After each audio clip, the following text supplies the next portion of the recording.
భక్తితో నా ఛానల్కి స్వాగతం. ఓం నమో భగవతే వాసుదేవాయ. భక్తులారా, శనివారం వచ్చిన అమావాస్య రోజు అత్యంత శక్తివంతమైన రోజు. ఈ రోజు చేసే పూజలు, దానాలు, పరిహారాలు అనేక రేట్ల ఫలితాన్నిస్తాయి. ఇప్పుడు ఈ పవిత్రమైన రోజు పాటించాల్సిన నియమాలు, పరిహారాలు, ధర్మ సందేహాల గురించి తెలుసుకున్నాం. అమావాస్య రోజు ఉదయం సూర్యోదయానికి ముందే లేవాలి. తలస్నానం చేసి శుభ్రమైన వస్త్రాలు ధరించాలి. పితృదేవతలకు తరపునివ్వడంతో పితృదేవతల ఆశీర్వాదం లభిస్తుంది. కాకులకు ఆహారం పెడితే పితృదేవతల ఆశీర్వాదం లభిస్తుంది. నల్ల నువ్వులతో దీపం వెలిగిస్తే శని దోషం తగ్గుతుంది.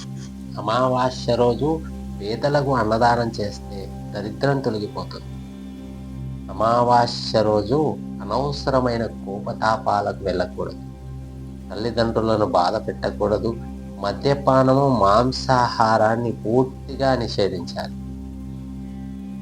అమావాస్య రోజు సాయంత్రం పూట రావి చెట్టు దగ్గర నువ్వుల నూనెతో దీపాన్ని వెలిగిస్తే శుభ ఫలితాలిస్తారు. అమావాస్య రోజు హనుమాన్ చాలీసా లేదా శని స్తోత్రాన్ని చదివితే నవగ్రహ దోషాలన్నీ తొలగిపోతాయి. ఇంట్లో దేవుడి దగ్గర దీపం ఆరిపోకుండా చూసుకోవాలి. అమావాస్య రోజు దానం చేయడం ఎంతో పుణ్యప్రదం. నల్ల నువ్వులు, నల్ల దుస్తులు ధరించడం శని శాంతికి మంచిదని భావిస్తారు. అమావాస్య రోజు ఆవులకు ఆహారం పెడితే సర్వపాపాలు తొలగిపోతాయి. పితృదోషం ఉన్నవారు ఈరోజు తప్పక ప్రార్థన చేయాలి. ఇంట్లో పెద్దల ఆశీర్వాదం తీసుకోవాలి. ఈరోజు అబద్ధాలు చెప్పకూడదు. ఇతరులను అవమానించకూడదు. రాత్రి సమయంలో భగవంతుడి నామస్మరణ చేయడం మంచిది.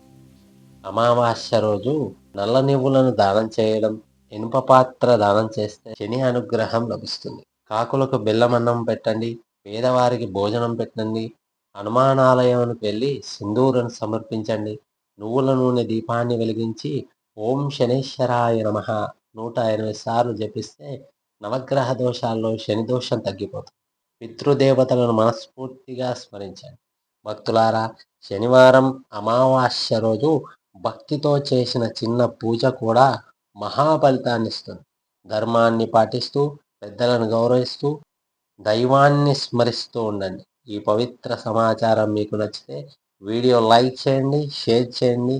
మరిన్ని భక్తి వీడియోల కోసం నా ఛానల్కి సబ్స్క్రైబ్ చేసుకోండి. సర్వే జన సుఖినో భవంతు.